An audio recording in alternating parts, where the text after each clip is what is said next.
Bom, gente, bom dia então. Nós vamos dar sequência aos encontros com os candidatos ao governo do Estado nessas eleições de 2018. Está conosco aqui o candidato Roberto Roboina, da coligação PSOL-PCB, coligação Independência e Luta para Mudar o Rio Grande. O Roboina nos um breve currículo aqui que eu vou ler. Quero dizer a vocês que já estão confirmados para as próximas terças-feiras o candidato Eduardo Leite e o candidato Júlio Flores. O candidato Matheus Bandeira indicou que quer vir conversar conosco, estamos ajustando a agenda. E o candidato Sartori declinou o convite, alegando que não está participando desse tipo de debate e tal. Então, com isso, a gente tem a presença de todos os candidatos aqui, à exceção do Sartori. Queremos crer que o próximo governador do estado tenha passado aqui por esse encontro. O candidato vai ter 15 minutos para apresentar as linhas gerais da sua candidatura e, na sequência, responde a um conjunto de perguntas que formulamos, antecipamos aos candidatos, né? Perguntas extraídas a partir do último relatório das contas do governador publicado, que é o de 2016, o de 2017 está para sair, mas como são perguntas mais gerais, não perde a validade do ponto de vista do conteúdo. Bom, Roberto Roboina tem 50 anos e atualmente é vereador de Porto Alegre. Formado em História, com mestrado e doutorado em Filosofia, é fundador e membro da direção nacional do PSOL. Começou na militância socialista ainda na adolescência, no movimento estudantil do Julinho, no Colégio Estadual Júlio de Castilhos, em Porto Alegre. Em 1984, ainda na ditadura militar, liderou entre os estudantes as mobilizações pelas diretas já. Foi diretor do Sindicato dos Bancários no início dos anos 1990. Foi dirigente do PT até Luciana Genro ser expulsa do partido em 2003. Junto com ela, participou da fundação do PSOL em 2004. Representou o PSOL como candidato a governador nas eleições de 2006 e 2014. Em 2010, atingiu 31 mil votos para deputado estadual. Em 2012, teve a responsabilidade de representar o PSOL na disputa da Prefeitura de Porto Alegre. Naquele ano, o partido conquistou 2 cadeiras na Câmara Municipal de Porto Alegre. Em 2016, elegeu-se vereador na capital com 8.354 votos, estando entre os 10 parlamentares mais votados do Legislativo do município. Em pouco mais de 1 ano e meio de mandato, destacou-se pela atuação em defesa dos trabalhadores e na fiscalização do Poder Executivo. Muito bem. Bom dia, Roberto Roboina. Obrigado por aceitar o nosso convite.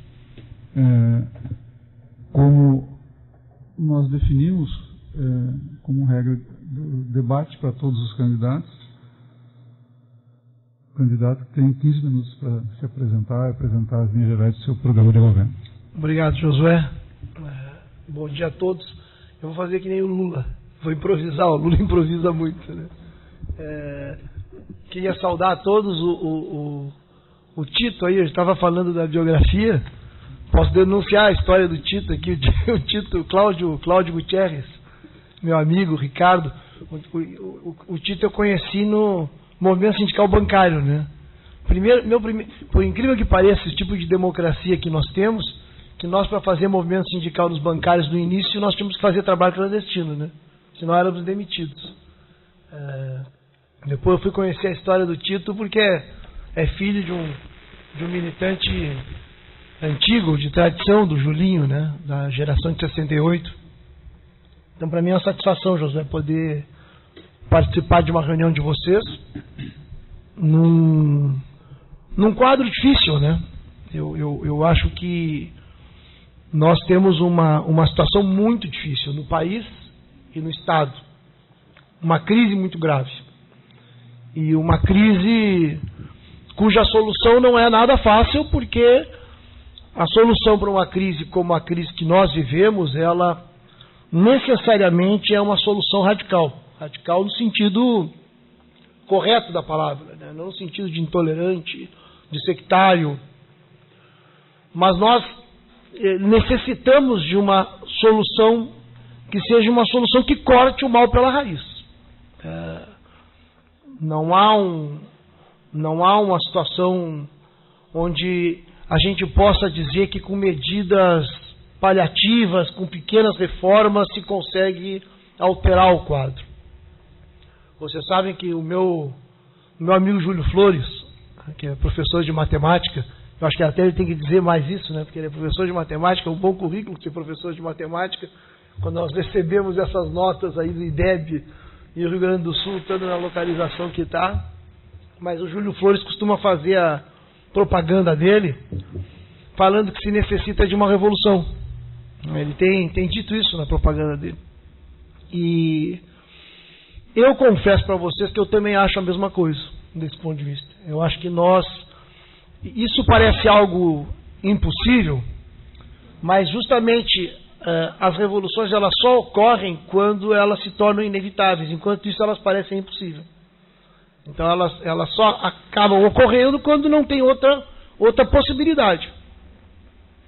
É lógico que um processo revolucionário ele não é só um problema de lógica, ele também é uma questão subjetiva. Precisa ter compreensão das tarefas, precisa ter compreensão da realidade, mas em termos lógicos, e eu estou falando aqui numa discussão muito mais analítica do que simplesmente apresentar propostas, porque as propostas que nós achamos que são as propostas necessárias para sair da crise, elas têm essa lógica que é uma lógica de ruptura. E nós vamos debater isso. Eu acho que o debate tem que ser esse, né, que envolve qual é a análise da situação e quais são as saídas. E nas medidas que nós vamos discutir aqui, nós vamos justamente, na minha opinião, chegar a essa conclusão. Porque o quadro de crise é tamanho que todo mundo está acompanhando o que está ocorrendo no Estado, que é o segundo Estado mais importante do país, o Rio de Janeiro. Nós não estamos falando de um Estado qualquer. Essa crise envolvendo o Museu Nacional, por exemplo, é uma expressão disso, é uma expressão de decadência. O Brasil tem muitos elementos de decadência e o Rio Grande do Sul tem muitos elementos de decadência também. Quando eu falo do Rio, é porque o Rio é só a ponta mais avançada, mas o Rio não é a exceção, o Rio é a ponta mais avançada, infelizmente. Em todas as áreas. Tem uma área, eu não vou falar, economia é um pouco o tema que vai acabar sendo o tema de debate entre nós aqui, pelas perguntas, pelo teor da própria entidade de vocês, mas num tema que não é só de economia, que não envolve só finanças. Aliás, é o que menos envolve finanças, que é o tema da segurança pública. No Rio de Janeiro, a segurança pública, ela já é dominada em parte, ou seja, o quadro da segurança, a insegurança pública, é dominado pelas milícias já. Se nós pegarmos o quadro do Rio de Janeiro, nós vamos ver que o território do Rio de Janeiro já está dominado por milícias. Não só pelo tráfico, mas pela corrupção no interior do aparato estatal. Então, em tese, um Estado que não tenha crise brutal tem que ter controle e monopólio da violência. É o mínimo, a definição de Estado, qualquer definição estatal é monopólio da violência. Bem, no Rio de Janeiro não há controle estatal, do ponto de vista do controle público, sobre o aparato militar. Isso não é eu que estou dizendo, isso é um fato. Isso qualquer pessoa que analise minimamente o Rio de Janeiro sabe que é assim. Bem, o Rio Grande do Sul já começa a ter esses elementos também. Há menos de 3 semanas atrás foram presos vários policiais envolvidos aqui de vários batalhões, não é de um só. Foi uma investigação pequena que já demonstrou o envolvimento de policiais com o pessoal do tráfico, né? Então, na segurança pública já está assim.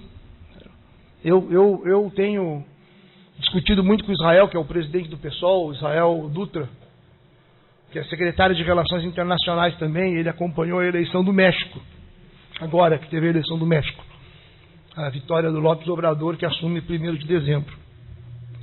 Eu creio que nós estamos indo para uma mexicanização do Brasil, nesse caso. Então, e o Rio Grande do Sul, o Rio Grande do Sul é parte disso também. Esse é um ponto. Então, quando eu digo que é um quadro grave, e eu estou tocando nesse tema da segurança, não é à toa que um sujeito como o Bolsonaro tem o peso que tem, porque ele, nessa questão da segurança, ele procura dar uma saída simples, uma saída compreensível.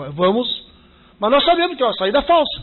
A saída do Bolsonaro, ela é tão falsa que até o Davi Coimbra mostra que se a saída do Bolsonaro fosse aplicada aqui no Rio Grande do Sul, nós íamos ter uma explosão de encarceramento e, ao invés de escola, teríamos que fazer presídios.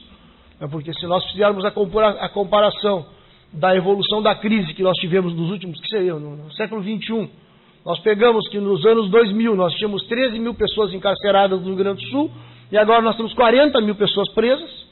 Quer dizer, então se multiplicou o número de presos e a segurança pública só piorou. Quer dizer, então, nessa dinâmica de simplesmente encarcerar, que é o quadro do Brasil, a política nacional hoje, de uma certa forma, já é a política do Bolsonaro. O Bolsonaro só está radicalizando o discurso para tentar ganhar um eleitorado desesperado com o tema da violência. Então ele radicaliza o discurso. Então eu acho que num quadro como esse, nós estamos muito preocupados, obviamente, porque é preciso discutir quais são as saídas. Primeiro, obviamente que é importante fazer uma leitura analítica da relação de forças. Nós tivemos uma experiência, para chegar onde nós chegamos, nós tivemos uma experiência de tentativa de mudança que foi muito forte no Brasil. Isso para nós também tem que compor a análise do que está acontecendo, que foi a experiência do PT. O PT governou por 13 anos em nível nacional. O PT conseguiu ser a expressão de um processo de organização de forças progressistas, sobretudo nos anos 80. Eu mesmo fui do PT durante 20 anos. Portanto, o PT conseguiu ser a esperança de todo um setor que se organizou na sociedade brasileira. Isso o PT conseguiu fazer. E o PT, quando ganhou, o PT aceitou um acordo que talvez, se não aceitasse, não tivesse ganho. Isso também é uma parte da realidade que tem que ser analisada, mas o PT aceitou um acordo que foi materializado na tal de Carta ao Povo Brasileiro em agosto de 2002. Aquela carta que foi, na verdade, a carta aos bancos, e o Josué conhece muito esse assunto, e nós vamos ter que debater muito ele. O PT aceitou um acordo de governar mantendo o poder da oligarquia financeira. Aquilo se expressou quando botaram o Meirelles para ser o presidente do Banco Central, depois foi ministro da Fazenda, e o Sarney, porque também teve um acordo com as oligarquias, o Sarney de presidente do Congresso Nacional. O PT conseguiu, durante um tempo, administrar, fazendo com que houvesse uma certa distribuição de renda, ou pelo menos que houvesse de modo mais organizado uma política de medidas compensatórias, e o andar de cima ganhou muitíssimo. A classe média perdeu, mas o andar de cima ganhou muitíssimo no governo do PT. Os 0,1 mais ricos ganharam muito. O PT conseguiu ir levando essa experiência quando o capitalismo brasileiro estava numa situação de desenvolvimento. Porque o capitalismo é assim, o capitalismo tem ciclos, tem processos de desenvolvimento.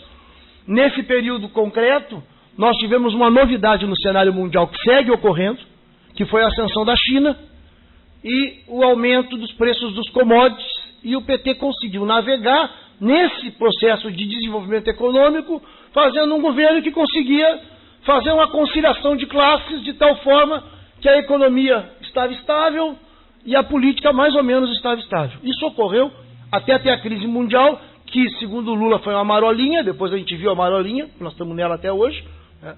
Mas aquela crise que no início não pegou o Brasil de cheio, porque tinha a possibilidade de ter medidas que evitassem a eclosão da crise imediatamente, mas a partir de 2011 começou a crise no Brasil e teve um momento que foi um momento de ruptura política desse próprio pacto que ocorreu em 2002, que foram as manifestações de junho de 2013. E ali se desorganizou, porque ali se começou a ter uma disputa mais clara por quem é que vai receber mais, ou quem é que vai pagar pela crise, porque a crise já havia começado.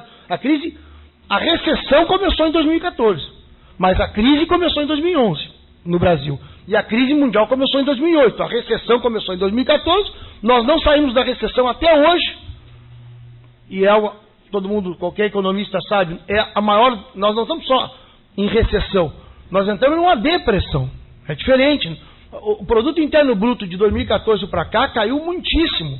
E depois que cai tanto o produto interno bruto, é difícil retomar.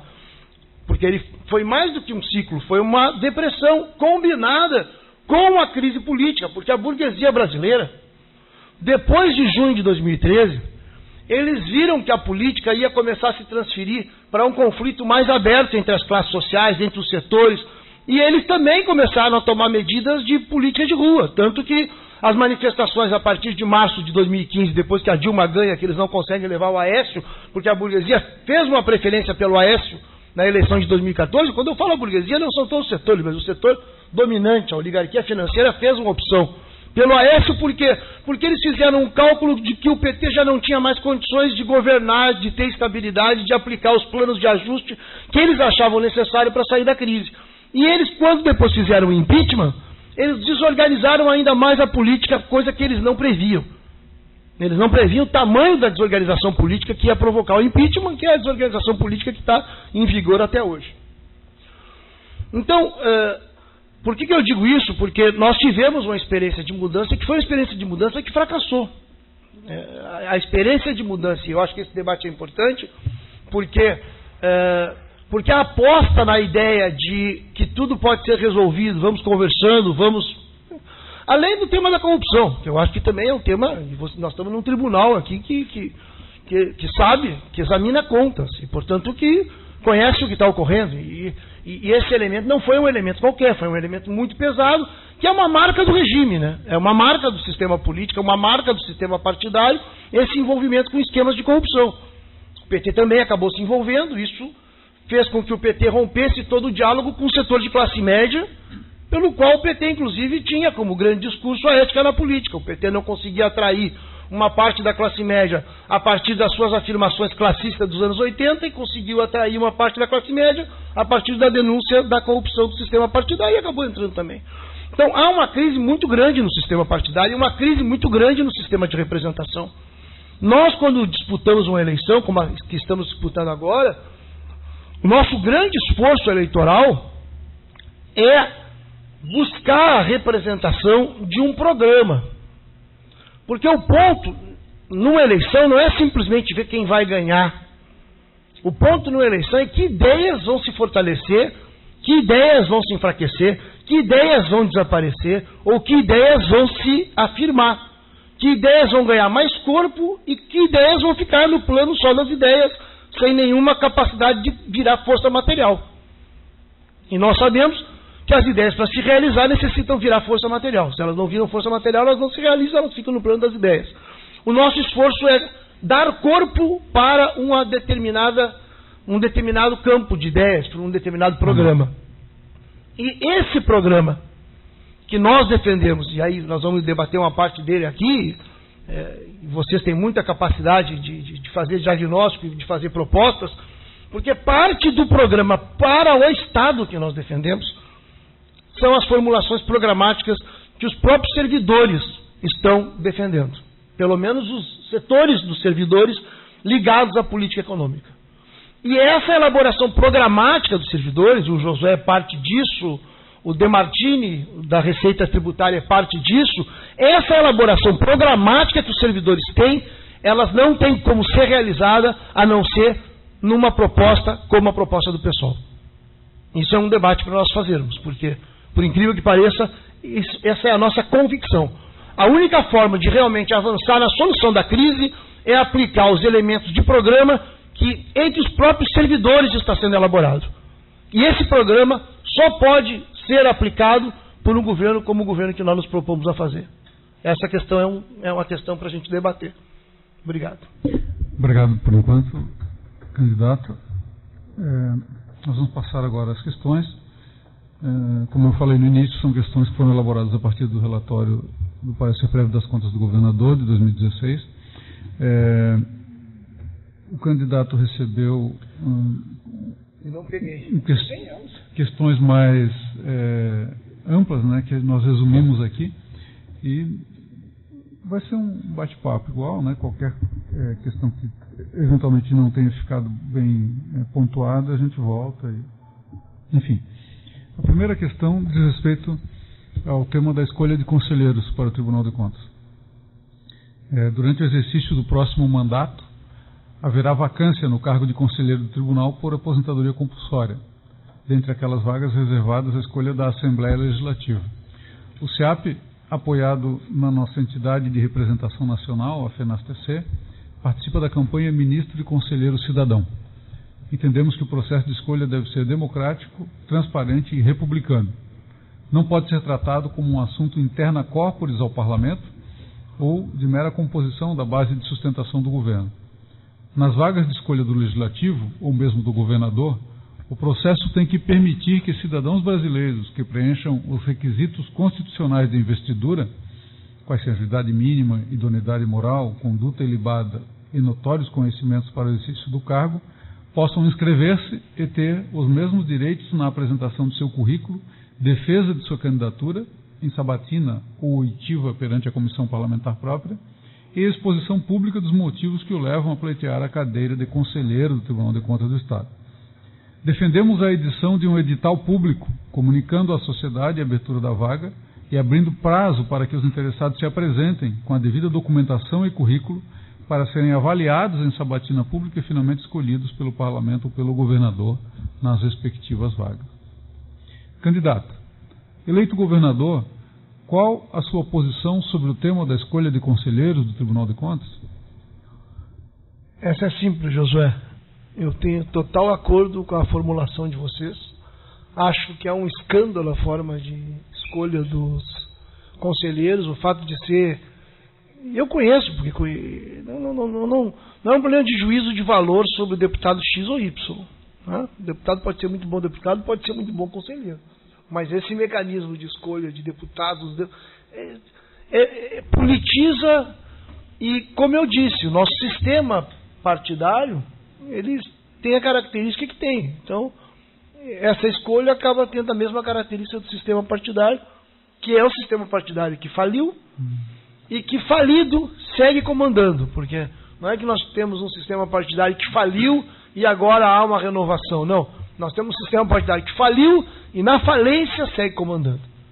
E essa medida que vocês defendem é uma medida básica para garantir que nós tenhamos tribunais.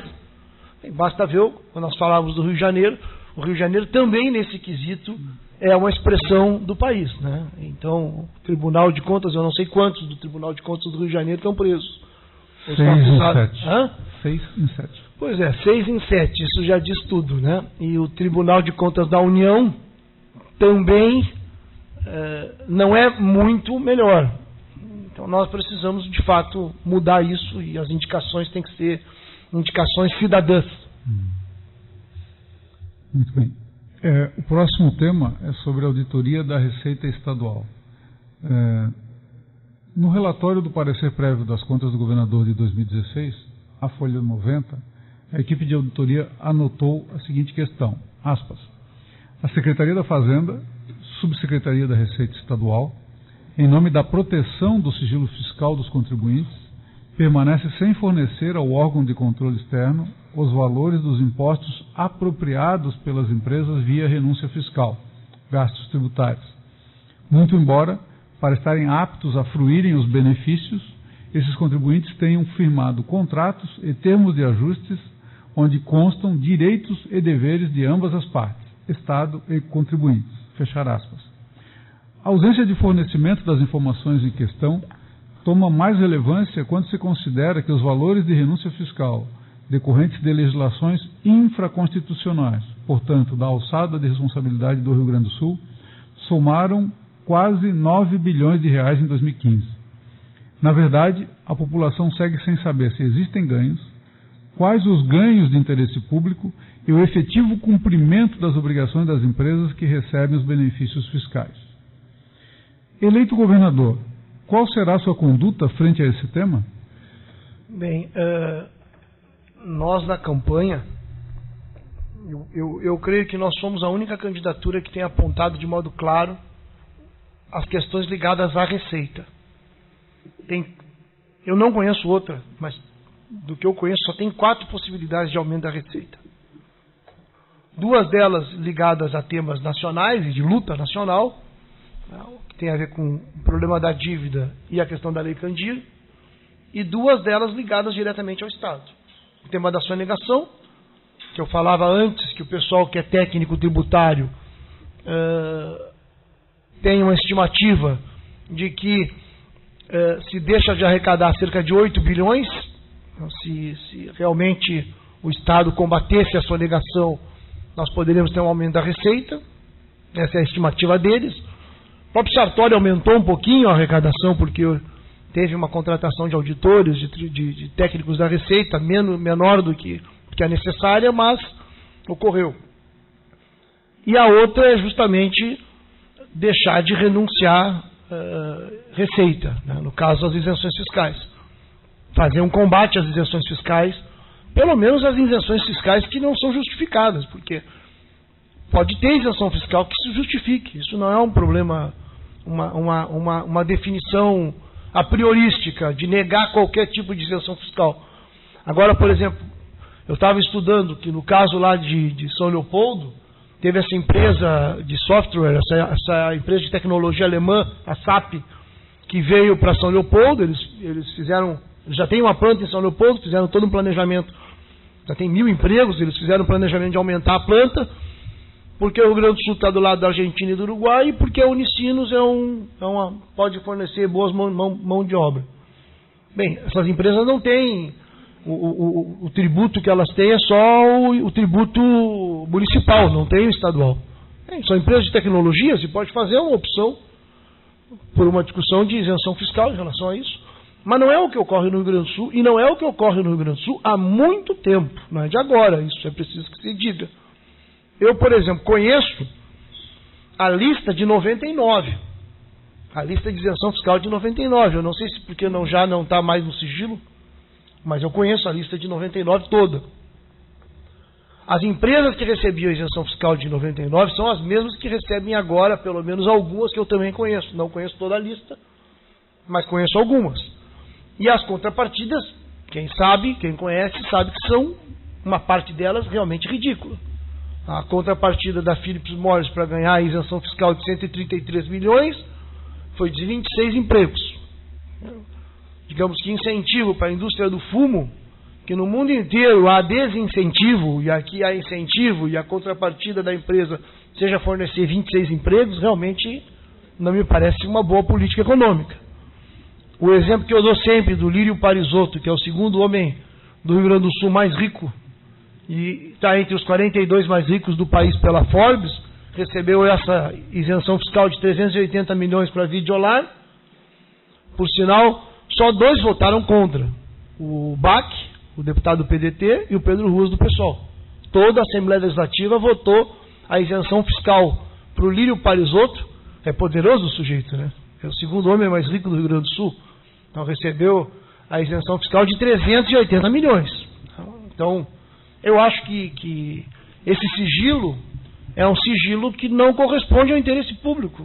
Então, eu sei que o Ministério Público, inclusive, fez o pedido, o governo se recusou a dar os dados com esse argumento do sigilo, mas justamente, se a lei prevê que exista a possibilidade de contrapartida, bem, essa contrapartida tem que ser julgada pela sociedade, tem que ter transparência, é um critério mínimo para que se possa conceder benefícios.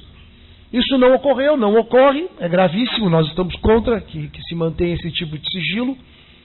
Mais do que isso, nós estamos contra que se siga, eu acho que nas perguntas não tem o tema da segurança pública, que é um tema que tem me preocupado muito.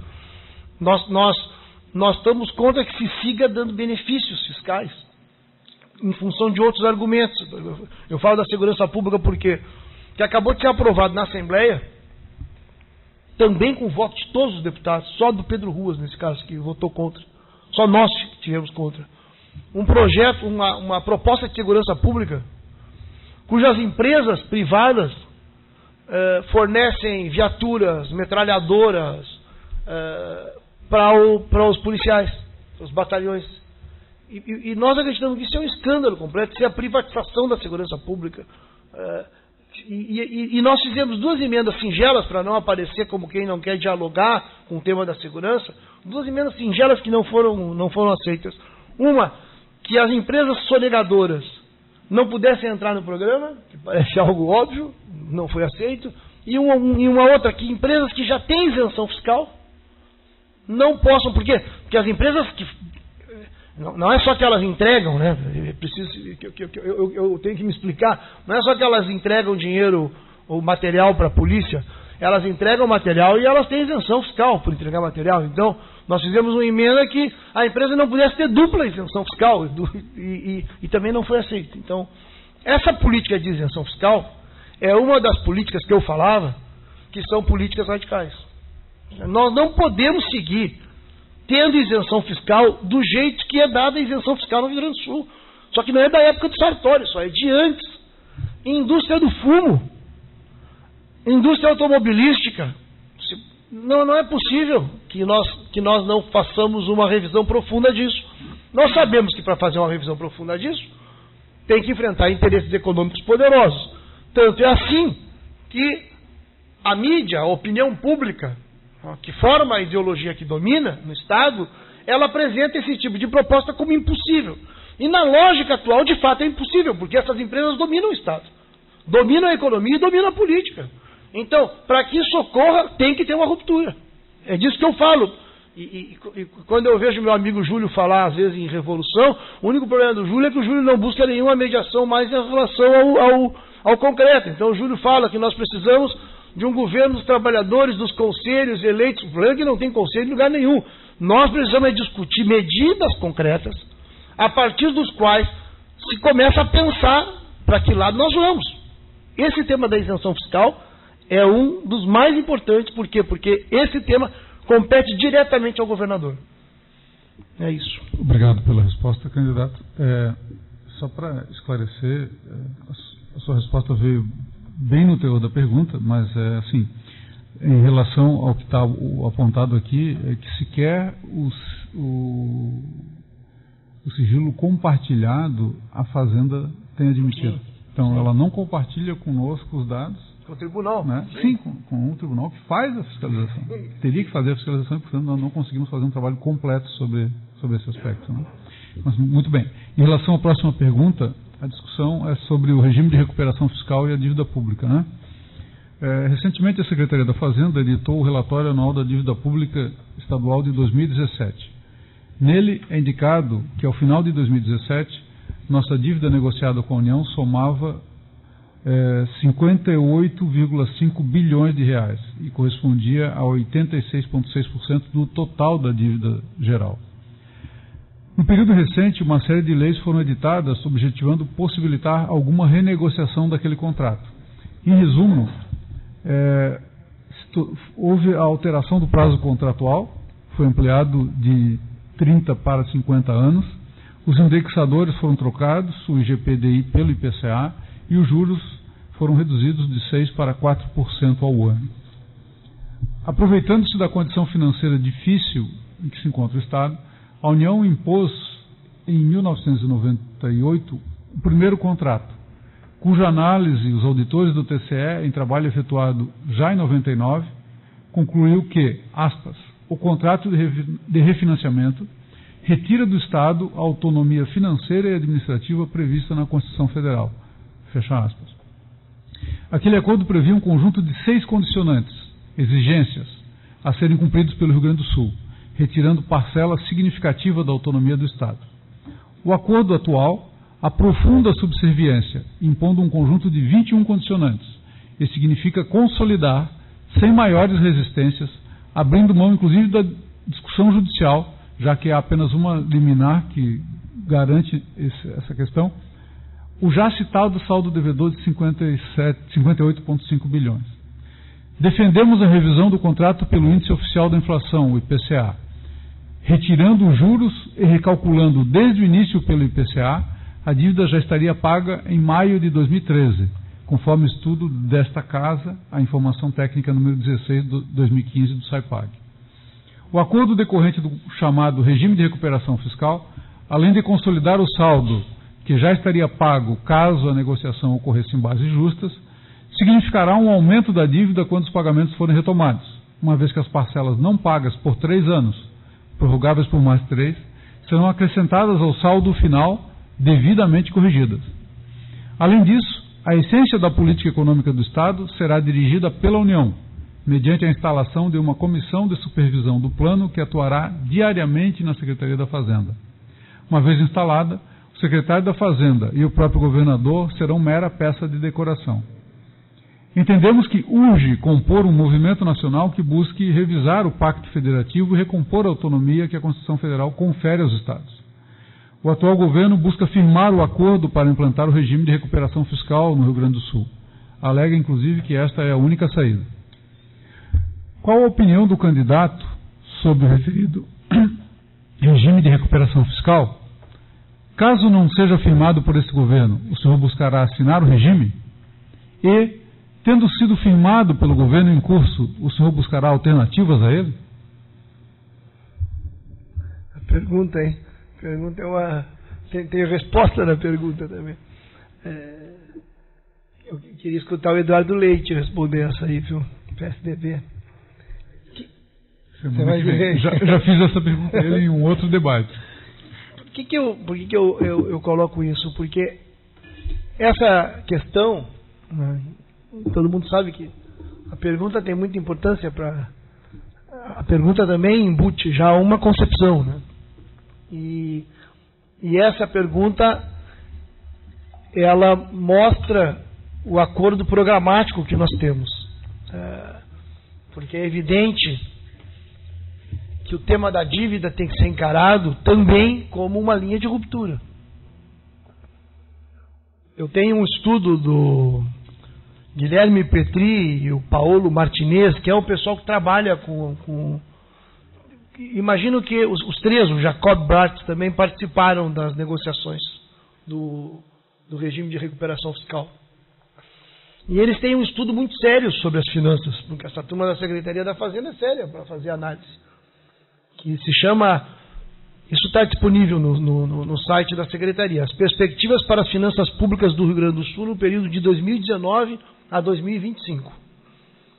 E é muito interessante o estudo, porque eles fazem uma... Eu não me lembro quais são as outras perguntas, viu, Josué? Eu queria me estender mais nessa, porque eu creio que isso é central. Sobre o regime de recuperação. Tá.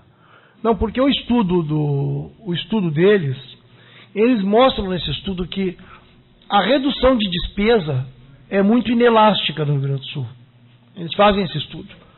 Porque, óbvio, tem todo o tema da corrupção, quer dizer, do discurso político nós colocamos.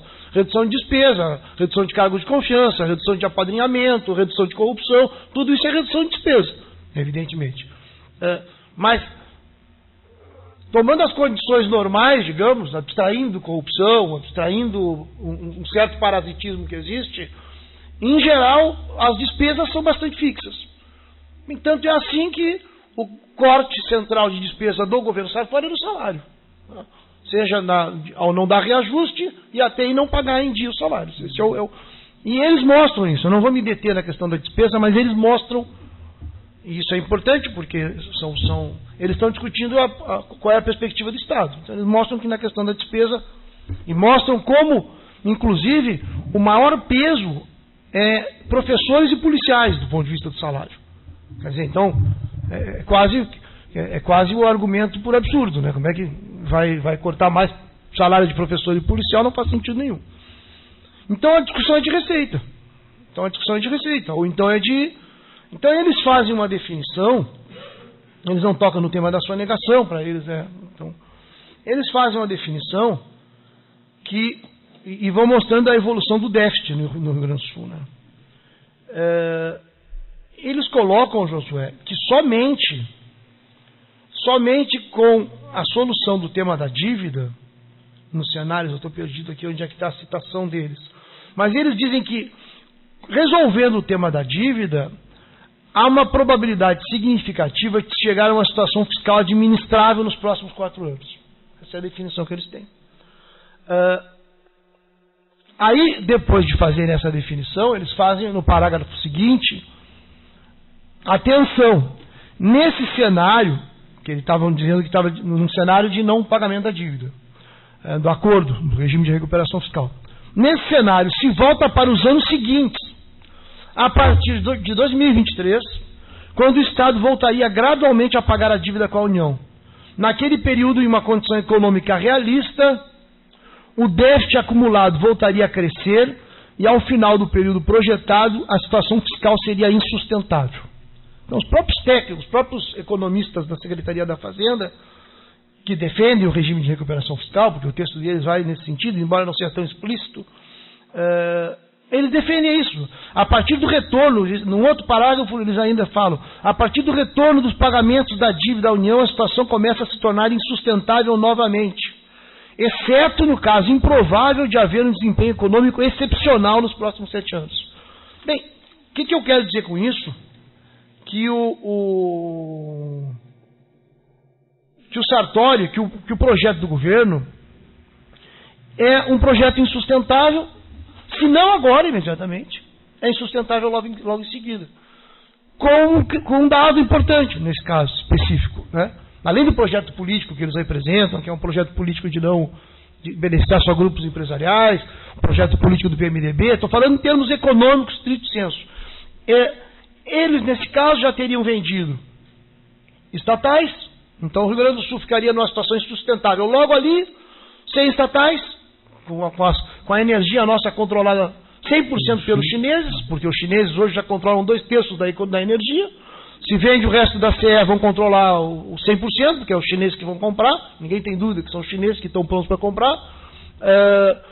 Provavelmente sem o Banrisul, que mal ou bem, o Banrisul ainda é um banco, teve 500 milhões de lucro nesse semestre, 1 bilhão no ano passado, 600 milhões em 2016. Quer dizer, o Banrisul ainda é um banco. Não vou falar do Badesul, que é mais complicado, né? O Badesul é mais complicado, mas o Banrisul é um banco bom, que obviamente o crédito dele é caro, né? Porque ele está mais ou menos parecido com o sistema de crédito de banco privado, mas é um banco. Então, além dessas medidas, e nós sabemos que no caso do regime de recuperação fiscal, quando voltar o pagamento, as parcelas são maiores, e ao invés de pagar em 30 anos, é 50 anos. Eu, sinceramente, nem tratado de guerra, eu costumo, não é brincadeira, eu falo isso, mas é que quando a Alemanha perdeu a Primeira Guerra Mundial e foi imposto o Tratado de Versalhes, 50 anos, não tem nem tratado de guerra, 50 anos pagando uma dívida, entendeu? A Segunda Guerra Mundial aconteceu por causa do Tratado de Versalhes. Se não tivesse imposto esse Tratado de Versalhes, a Alemanha não teria buscado dar o nazismo não teria crescido tanto como resposta para, digamos, retomar a moral alemã, né? Então, o nazismo acabou capitalizando o descontentamento com os termos que foram impostos pelo tratado. Isso é uma loucura, é uma indecência o que está acontecendo no Rio Grande do Sul. Isso vocês conhecem bem, tu mesmo, Josué. Está relacionado com o peso que tem a oligarquia financeira, que é quem é beneficiada desse sistema da dívida. Nós sabemos que são os que são beneficiados, por isso eles têm tanto peso. É mundial o problema, é mundial. Nós sabemos o que fizeram na Grécia, nós sabemos o que eles querem impor para o México agora, nós sabemos o que está acontecendo na Argentina, que foi apresentada como a panaceia, o Macri foi apresentado como a solução de todos os problemas. Depois do populismo corrupto, e era populista e era corrupto do kirchnerismo na Argentina, mas o Macri está lá, e agora a Argentina está aí com 60% a taxa de juros, 60% a taxa de juros e que não me lembro, de 50% da desvalorização da moeda em um ano, em meio ano. Então uma crise enorme, com início de saques já na Argentina, por sinal, uma crise social grande.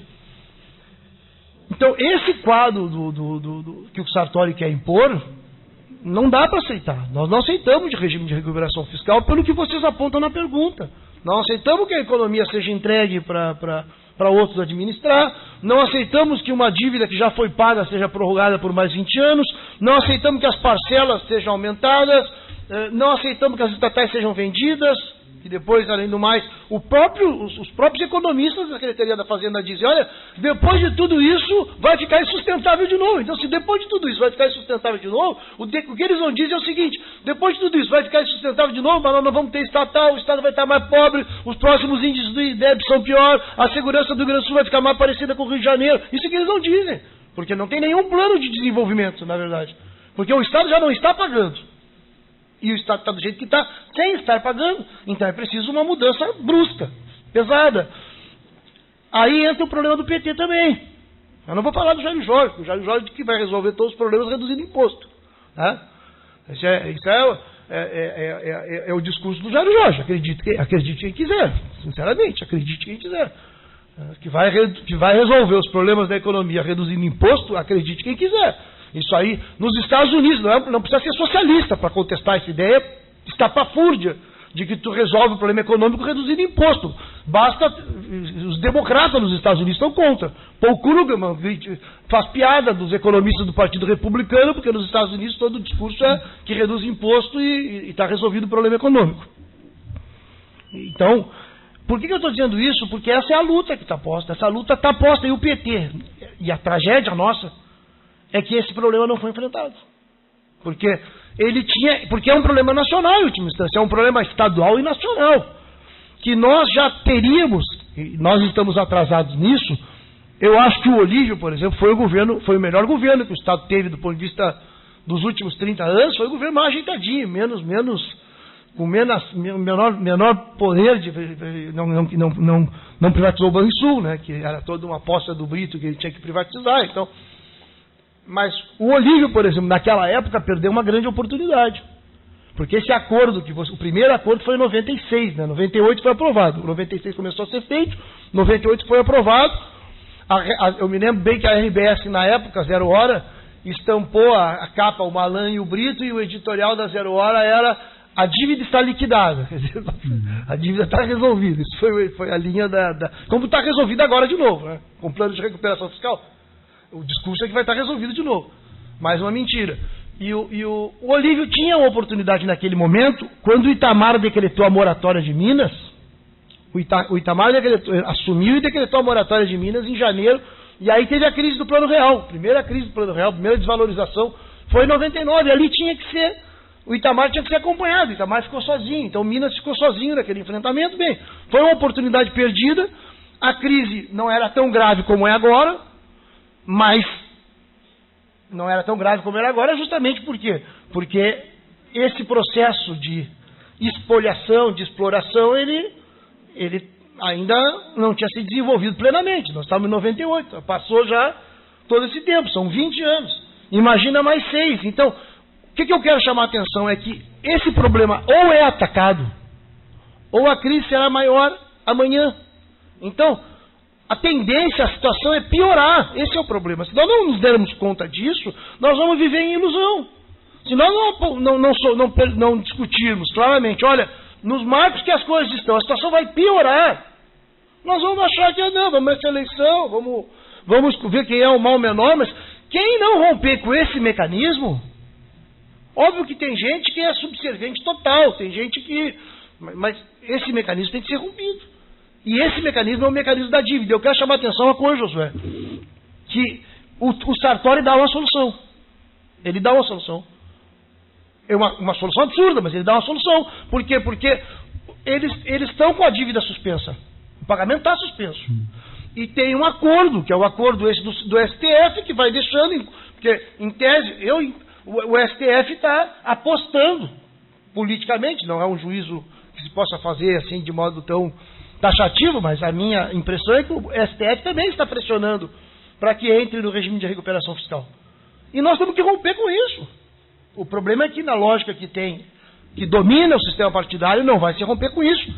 E quando o PT teve condições de romper, não rompeu. Quem acha que o PT, agora com muito menos força, vai romper... Bem, também pode ficar achando. Nós opinamos que não. Se nós opinássemos que o PT agora, depois de tudo, fosse romper, nós não teríamos sequer lançado candidatura própria. Obviamente. Se nós achássemos que tivesse um partido disposto a romper com esse sistema, nós estávamos apoiando esse partido. Porque é esse sistema que provoca a crise. Isso que eu quero chamar a atenção. Porque sonegação se pode combater, se deve combater. E significa aumento de receita se combater sonegação. O tema das isenções, a mesma coisa. Mas o que faz o Estado se arrebentar é a dívida e a Lei Candir. Bem. Muito bem. Vamos para o tema saúde pública. Ao examinar as ações e serviços públicos de saúde, o relatório do parecer prévio das contas do governador de 2016 traz a seguinte assertiva, aspas, Tendo em vista que o texto da Lei Complementar 141/2012... Esse aqui é para ti? Tendo em vista que o texto da Lei Complementar número 141/2012, ora em vigor, veda o aproveitamento das despesas descritas como controversas e que vieram a compor o percentual apurado de gastos em ASPES de 12,20%, constata-se que tais gastos carecem do amparo de medida legal cabível e concreta que viabilize, se assim for o entendimento da Corte de Contas, o seu reconhecimento no cômputo das despesas em ações e serviços públicos de saúde para fins do cumprimento do mandamento constitucional definido. Desde o advento da Lei Complementar 141 de 2012, o Estado atinge um percentual próximo aos 9% da receita líquida de impostos e transferências, caso desconsidere as chamadas despesas controversas, abaixo, portanto, dos 12% legalmente exigidos. Candidato, eleito governador, qual será a sua política para reverter esse quadro e quais seus compromissos em relação ao tema da saúde? Então, primeiro, cumprir o preceito constitucional. O Sartori, de fato, não cumpre. Ele faz essa maquiagem, né? Acho que é o cálculo de vocês mesmos, 9%. Né? É o cálculo que nós trabalhamos. Que o que o governo repassa para a saúde é 9% e não 12%. Então, isso tem que ser restabelecido, e isso é uma exigência e deve ser feito. Esse é o compromisso que nós temos. Evidentemente que isso requer medidas no âmbito financeiro, é o que nós discutimos antes, portanto necessita se discutir receita. Então o tema da sonegação, o tema das isenções fiscais, eles são fundamentais, e a luta política é por uma mudança mais radical que envolve dívida e Lei Candir. Que eu, por sinal, em algum momento, não me lembro quais são as perguntas seguintes, eu quero discutir Lei Candir, porque eu creio que é um tema importante para ser debatido e é um tema de programa necessário, eu creio. Né? Tem uma sobre Lei Candir. Tem sobre Lei Candir? Obrigado. Então, sobre saúde, além da questão constitucional, eu creio que os mecanismos de fiscalização necessitam aumentar. Nós temos uma saúde com um sistema... A ideia do SUS é bem feita, mas nós sabemos que o SUS está sendo desmontado, por um lado. Não basta ver essa votação que teve no Congresso, a PEC da morte, né, dos 20 anos de congelamento em investimentos em saúde e educação. Isso é uma liquidação do SUS, né? A execução disso é liquidação do SUS. Como é a liquidação do... Vocês viram que uma das medidas que foi anunciada, não medida, mas uma das ameaças, uma das possibilidades, era o corte do CAPES, né, no caso da educação, com esse congelamento. E agora o Museu do Rio. Então, a educação nós estamos vendo o que significa. Saúde é uma tragédia ainda pior, porque... Pior não sei, é difícil comparar, né? As duas são necessárias. Mas, então, essa PEC tem que cair, evidentemente, essa emenda, essa mudança constitucional é uma indecência. Isso tem impacto, né? Não adianta só o Estado cumprir o seu papel constitucional se a União desmonta o SUS. E o tema da fiscalização é necessário porque, embora nós tenhamos o SUS, a saúde no Brasil é bastante privatizada. Os hospitais que o governo do Estado, para os quais o governo do Estado não repassa os recursos, eu acho que é uma dívida de uns 500 milhões que tem, esses recursos que o Estado repassa é para pagamento de salário dos servidores, né? Então, quando não repassa, estoura na ponta, como foi a greve de Osório. Nós tivemos uma greve em Osório porque os hospitais não pagavam salário. Então, acho que Uruguaiana também, né, Wagner, teve greve, que também teve falta de repasse dos salários. Então, isso... E, ao mesmo tempo... Mas esses hospitais precisam ser controlados. Eles precisam ser controlados, porque também uma parte do repasse que é feito pelo Estado acaba financiando indenizações trabalhistas, né? Porque os hospitais demitem os trabalhadores para enxugar folha. Então, recebem o dinheiro do Estado e demitem trabalhadores. Entendeu? Então, a indenização quem paga é o próprio Estado. Quer dizer, é o Estado financiando demissão.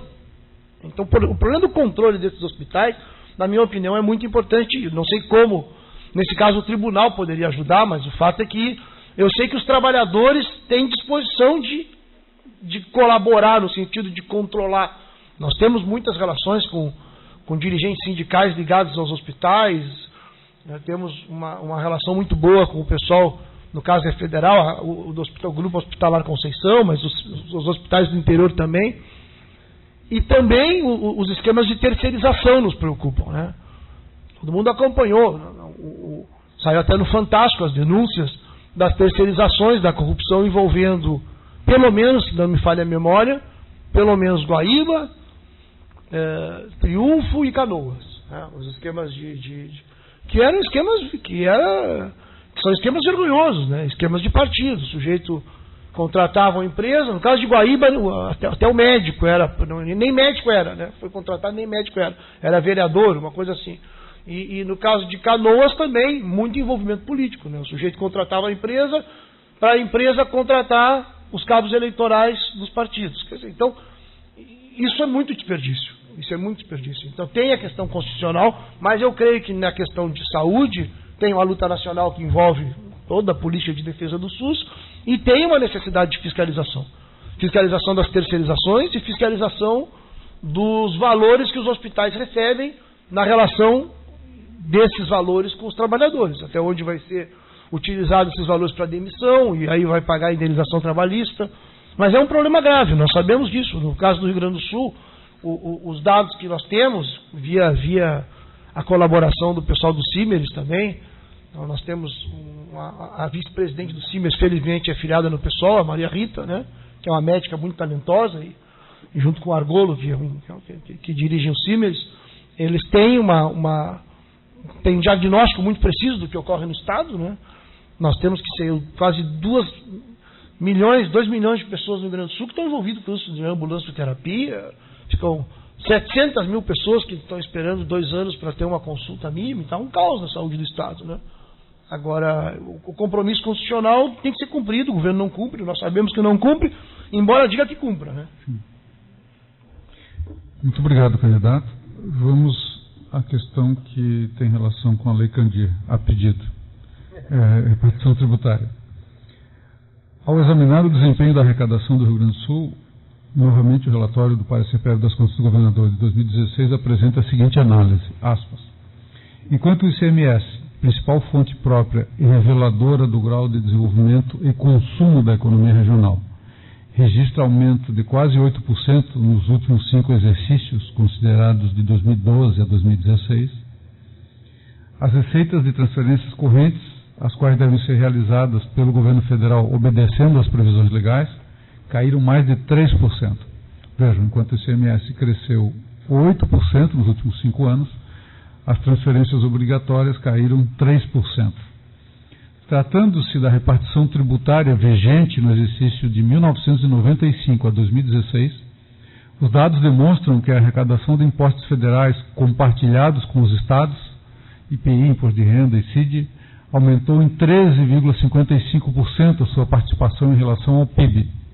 Em contraponto, os ingressos provenientes das contribuições sociais, os quais são exclusivos da União, não se repartem com os demais entes, tiveram um incremento de 39,56% em relação ao PIB no mesmo período. Ou seja, enquanto aqueles que são repartidos cresceram 13%, os não repartidos cresceram quase 40%. Tal situação evidencia a significativa perda de recursos das economias subnacionais enfrentadas nos últimos anos, bem como da transparência à situação atual, caracterizada pela elevada concentração de recursos disponíveis nas mãos do governo federal. Quanto às perdas ocasionadas pelas desonerações decorrentes da Lei Candir, as 2 formas de cálculo apontadas no relatório indicam valores significativos, de um mínimo de 1,18 bilhão de perda em 2016 a um máximo de 4,4 bilhões. Fechar aspas. Os dados apresentados pelos auditores externos do TCE no relatório das contas do governador corroboram a assertiva de que tem ocorrido uma concentração do bolo tributário na União.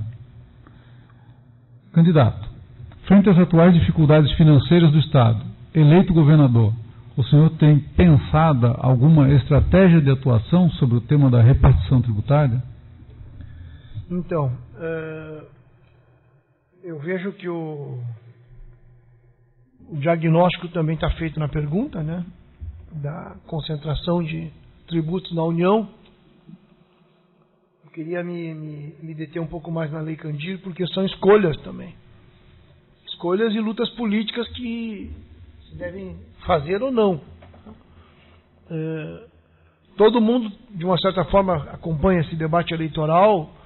Nós trouxemos o tema da Lei Candir para o debate. Quem primeiro colocou o tema da Lei Candir fomos nós.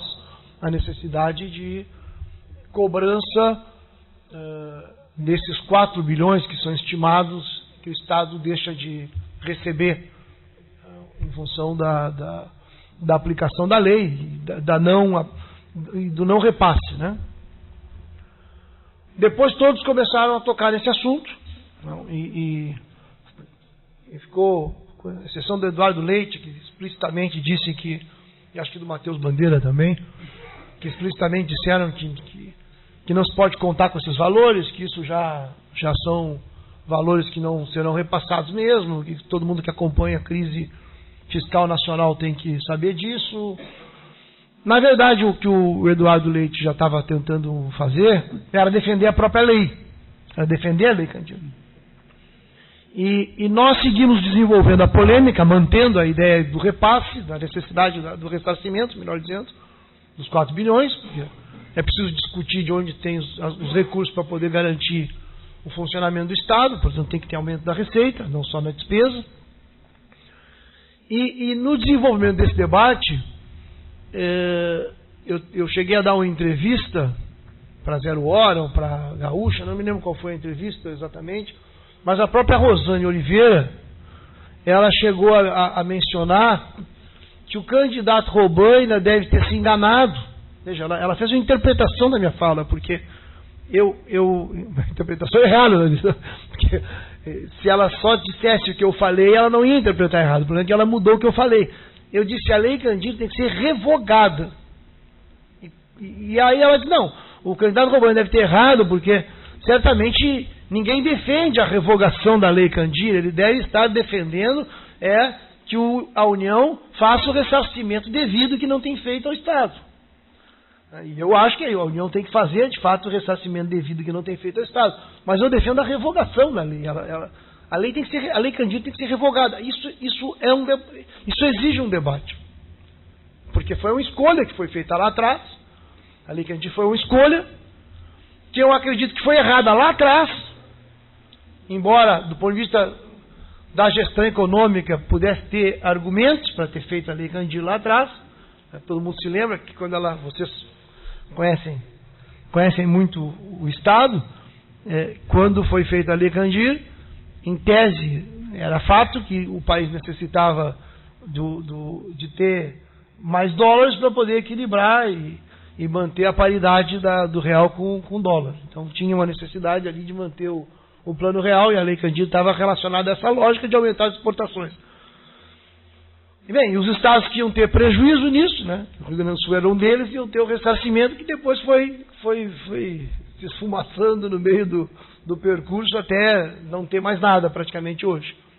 Mas eu acho que a concepção já foi errada de cara, e esse é um debate que nós temos que fazer, porque a Lei Candir, ao isentar, e depois dessa lei ela virou ainda constitucional, né?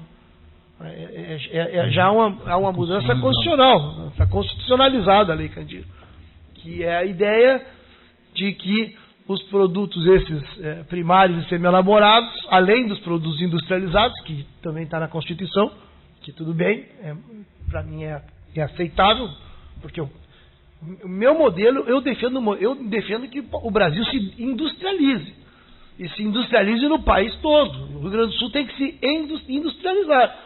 Eu não defendo que o Rio Grande do Sul aceite um lugar na divisão de trabalho do Brasil e do mundo, de ter como centro ser exportador de soja. Eu não acho que a gente vai progredir. Esses dados do IDEB aí, que nós estamos vendo, eles já são expressões disso, não são só expressões de conflito, é uma orientação. Eu não creio que um Estado centrado em exportação de soja possa progredir muito.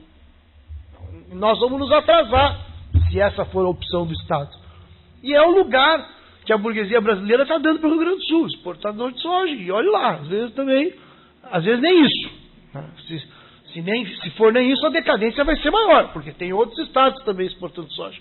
Então, mas a ideia de isentar produtos semi-elaborados, produtos primários, eu acho que ela é errada. Não, é óbvio que nesse caso agora não é um problema de revogar para voltar como era antes. Porque antes, o fato de que o tributo que incidia sobre as exportações era o ICMS é uma complicação. Porque um dos problemas que nós temos no Brasil é a guerra fiscal. Isso tem que ser questionado, a guerra fiscal. E do jeito que era antes, tu só reintroduziria a guerra fiscal de novo. Nesse caso, então, eu defendo que tenha, obviamente no debate estadual, nós defendemos uma revogação e ponto, porque nós temos 11 segundos da TV. Né? E depois tem pouco debate. Né? Então, ficar complicando mais do que já é. Então, nós contestamos a revogação, aliás, contestamos a lei, exigimos a revogação e ponto. Mas eu defendo que tenha uma lei nacional sobre isso, que tenha um imposto de exportação, porque aí evita a guerra fiscal. Então, que na verdade é um problema que nós temos no país inteiro, né?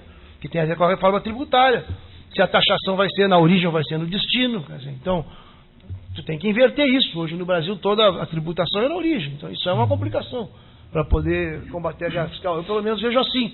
Mas é uma posição, não é uma posição de especialista no que diz respeito à questão de reforma tributária. No que diz respeito à Lei Candir, é uma posição política. Ou seja, de que nós temos que priorizar uma política que incentive a industrialização. Nós estamos indo para o caminho oposto no Rio Grande do Sul, todo mundo sabe disso. Eu não me lembro agora a curva, mas mudou antes, até na composição da exportação de soja, né? O que era grão e depois óleo, farelo, ou seja, até isso se inverteu. Então, o que é menos, o que tem menos valor agregado aumentou em relação ao que tem mais, até no complexo da soja nos últimos 20 anos, com a Lei Candir. Então, eu vejo muito grave isso. Isso também, Josué, é parte dos problemas que nós temos, que são problemas que exigem medidas radicais, evidentemente que exigem medidas radicais. Olha o peso que tem o agronegócio no Brasil. Olha o peso que tem o agronegócio no Congresso Nacional. Olha o peso que tem o agronegócio no Rio Grande do Sul. Olha o que significou essa candidatura do Heinz, que era o candidato do agronegócio, é o candidato ao Senado do agronegócio, ia diretamente fazer a campanha do Bolsonaro. Aí o Alckmin fez esse jogo aí para tirar a Ana Amélia do apoio dele, mas isso é jogo político, isso é uma questão do momento eleitoral. Não se pode, e vocês tampouco podem, nós não podemos analisar só o momento eleitoral, só o jogo eleitoral, isso é muito pouco. O que tem que ser analisado são as forças sociais, as relações entre as classes e as posições políticas das classes, e a eleição vai ter que servir para fortalecer uma ou outra linha, determinado campo de ideias ou outro campo de ideias. Esse setor que tem no Rio Grande do Sul tem uma posição clara, e eles são fortes, e eles incidem, e infelizmente, por incrível que pareça, eles também nesse terreno, o partido que era para ter oferecido resistência, cedeu totalmente. Mas a pergunta de por que cedeu tem que ser feita. Por que o PT cedeu nesse terreno também? O PT cedeu nesse terreno também. A Lei Candir não foi discutida. O Brasil, o Rosseto nisso foi ministro do Desenvolvimento Agrário. Mas se eu tivesse um debate com mais tempo com o Rosseto, mas que desenvolvimento agrário que nós tivemos, tia? O Lula, quando pegou quem ele botou de ministro da Agricultura, no primeiro governo, já foi o Roberto Rodrigues, que é o chefe do agronegócio, que é o operador de tudo isso. O Roberto Rodrigues é o operador de tudo isso, é o chefe. Eles fizeram essa aliança também com o agronegócio. Então, se é só para administrar esse Estado cada vez mais falido, então tudo bem, vamos entrar nesse jogo. A nossa opção não é essa. A nossa opção não é essa porque nós achamos que não tem solução nessa opção. Se eu achasse que desse para solucionar, eu ia ser parte disso também. Vamos fazer uma reforminha aqui, porque senão é idealismo. Senão é idealismo, achar que não. Eu não tenho uma posição idealista no sentido de que não, nós só vamos afirmar uma posição. Não, se desse para melhorar por esse caminho, mas então nos convençam que dá para melhorar por esse caminho. Nós estamos vendo o oposto. Nós vimos nos últimos anos o oposto. Esse foi o caminho que nos levou até aqui. O que nós estamos vendo, infelizmente, é que ele não está sequer sendo pautado para mudar. Porque o tema da dívida não está pautado para mudar. Só nós falamos em não pagamento da dívida. Ninguém mais fala. Os outros se omitem em relação, questionam o regime de recuperação fiscal, mas não falam o que fariam. Eu não vi ninguém falar o que faria. Eu não vi ninguém dizer que não paga a dívida. Bem, tem consequências não pagar a dívida? Evidente que tem consequências não pagar a dívida. Não é que não vai ter consequência. Mas, bem, vamos discutir as consequências. Mas pelo menos vamos discutir as consequências. E aí vamos dizer, não, então não dá. Então vamos demorar, então vamos só debater e não vamos fazer. Bem, mas esses debates são necessários. Porque do contrário, nós vamos ter isso que nós sabemos, que é o neoliberalismo, que é o agronegócio, que é o ataque, que é fazer a tributação ser cada vez mais carregada para a União transferir para o capital financeiro. E do ponto de vista político, vamos cair ser feliz de novo. Muito obrigado, candidato. Nós estamos caminhando para os 20 minutos finais do encontro. Temos duas questões finais. A penúltima é sobre precatórios. Uma pergunta curta, mas densa pelo problema, né? Muito bem, vamos lá. A Emenda Constitucional 94 de 2016 prevê que do estoque de precatórios, aqueles vencidos até 25 de março de 2015 e a vencer até 2020, sejam quitados até o final do segundo ano do próximo governo. Em 31 de 12 de 2016, o saldo de precatórios já totalizava 10,9 bilhões de reais. Qual a sua proposta para enfrentar esta questão? Agora já tem 12, né? A última notícia que eu vi está em 12. É difícil esse tema. Nós achamos que tem que pagar os precatórios, tem que ter uma política para pagar os precatórios. O que foi aprovado não é pagamentos precatórios. O que foi aprovado na Assembleia Legislativa não é pagamentos precatórios, porque ali o que foi aprovado é uma chantagem, né? Na verdade, o sujeito está meio que... Eu não acompanhei no detalhe, mas as pessoas que têm o precatório, elas estão meio que na mão do Estado, faz o acordo ou não recebe nada. Então, ou faz o acordo ou vai para o fim da fila, né? Parece que essa é a medida que está vigorando, né?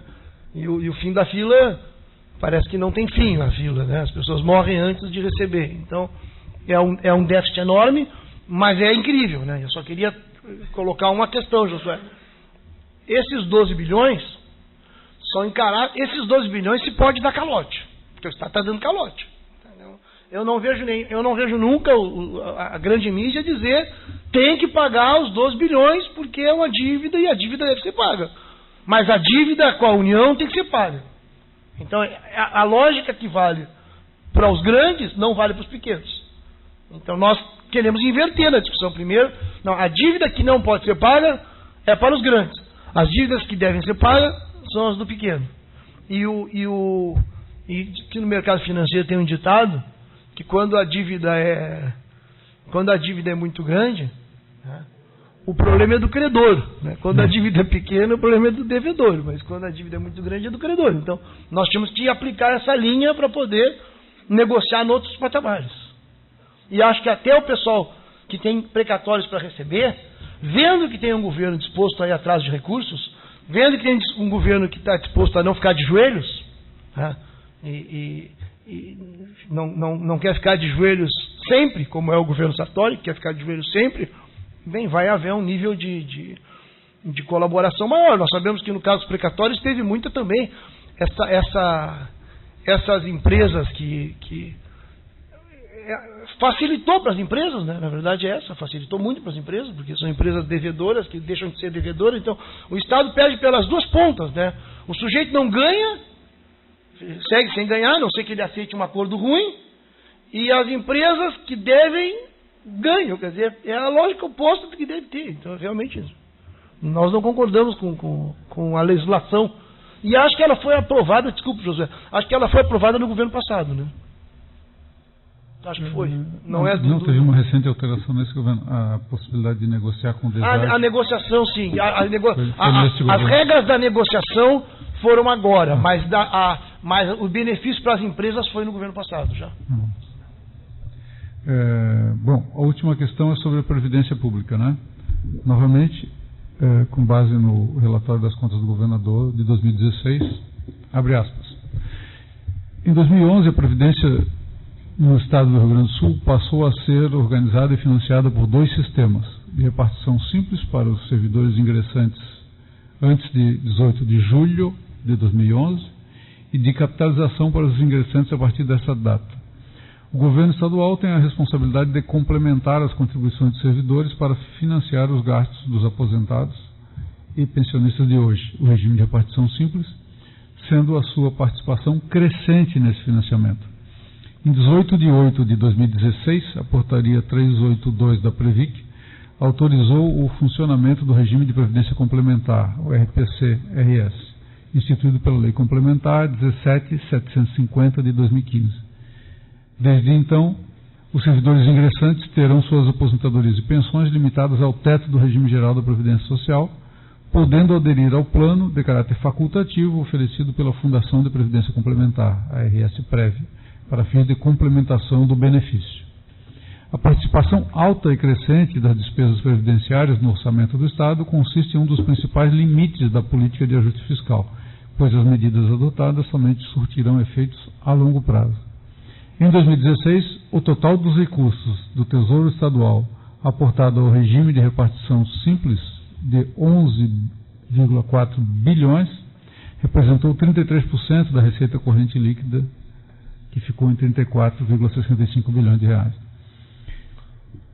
Candidato, tendo presente que a previdência dos servidores já é responsabilidade partilhada entre estes e a sociedade, mediante as contribuições respectivas, eleito governador, há mais alguma política de enfrentamento deste tema a ser adotada?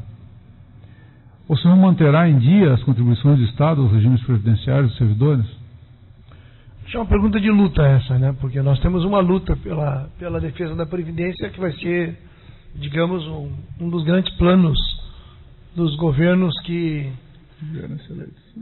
os governos nacionais, sobretudo, né? A mudança da idade mínima todos eles praticamente, o projeto neoliberal está com essa pauta fixa, digamos assim, e eu acho que é uma luta de resistência que tem pela frente, evidentemente.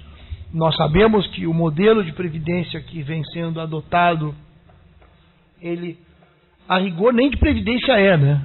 Esse é o primeiro ponto. Eu sei que aqui já teve as mudanças do Estado, mas a previdência complementar é a destruição da ideia da solidariedade entre gerações. Quer dizer, então não é de previdência mais. Tem que mudar o nome, não é de previdência. Isso pode ter lógica? Bem, é discutível. Inclusive em termos atuariais, né? Porque em tese, óbvio, se o regime de repartição começar a ser esvaziado como o plano indica, então também o regime de repartição tem que ter problema, porque ele acaba não tendo essa solidariedade entre gerações. E vocês apontam na pergunta isso, né? Vocês vão mostrando como depois a Previdência Complementar vai ter problema depois. Eu não sei se é um estudo muito sério para vocês fazerem um prognóstico tão a longo prazo, inclusive, né? Mas a experiência do Chile indica que essas coisas ocorrem mesmo, né? Que as previdências complementares não são fiéis, né? Não garantem estabilidade. Tanto que o Chile privatizou e a crise do Chile também é uma crise ligada à privatização da Previdência. O Brasil está avançando bastante nesse processo de privatização. Não é como eles querem, mas já avançou bastante.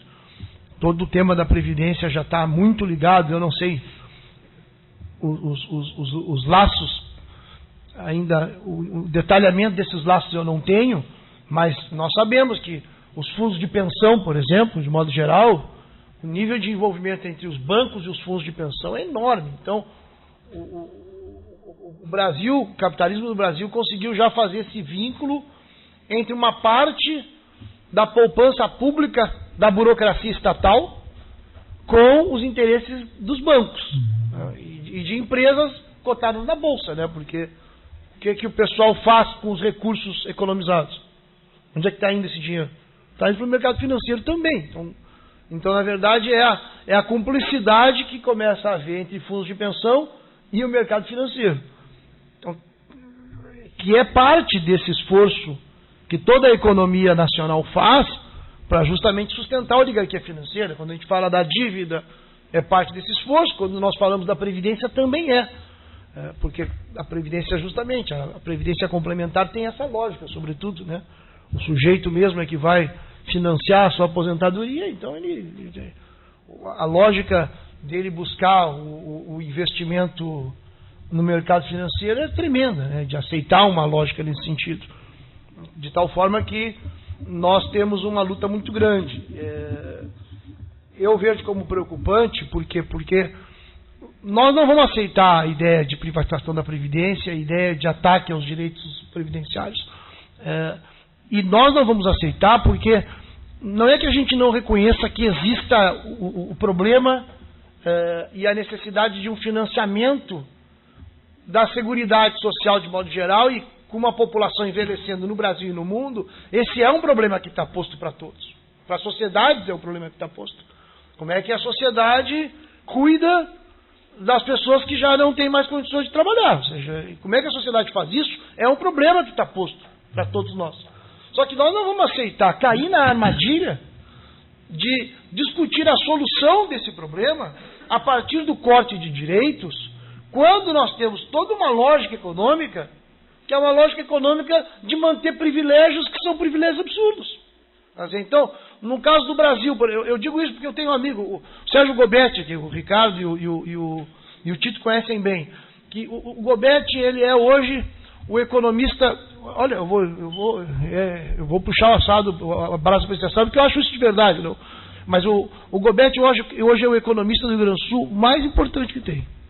Porque ele pautou, e o Gobetti mesmo está com essa discussão, a reforma da Previdência. O que aconteceu com o Gobetti? O Gobetti é muito realista, é muito capaz, então ele está pensando como se pode administrar o país, o que tem que ser feito, né? Então ele admite, né, o que tem que ser fazer com a Previdência, se não tem. Mas eu não acho que se possa admitir nenhuma hipótese desse tipo, enquanto outras medidas não se discutam. Então ele, por exemplo, tem uma medida que pautou agora a política nacional, que no Brasil não ocorre, que é a taxação de dividendos.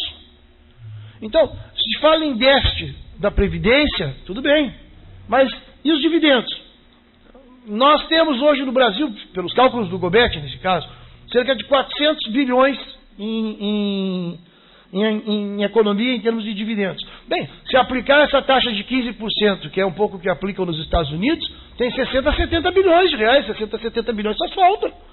Então, aí os muito ricos, milionários, que recebem os dividendos e põem no bolso, não põe no bolso, eles põem no banco, né? Esses aí não são cobrados.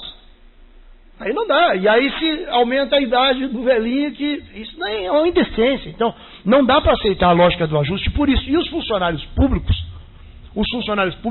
têm uma responsabilidade muito grande. Porque os funcionários públicos, nesse caso, eles são o alvo. Mas não são só os funcionários públicos são o alvo. Mas os funcionários públicos necessitam, e aí eu termino voltando para o início, necessitam apresentar uma proposta de programa para o país e para o Estado.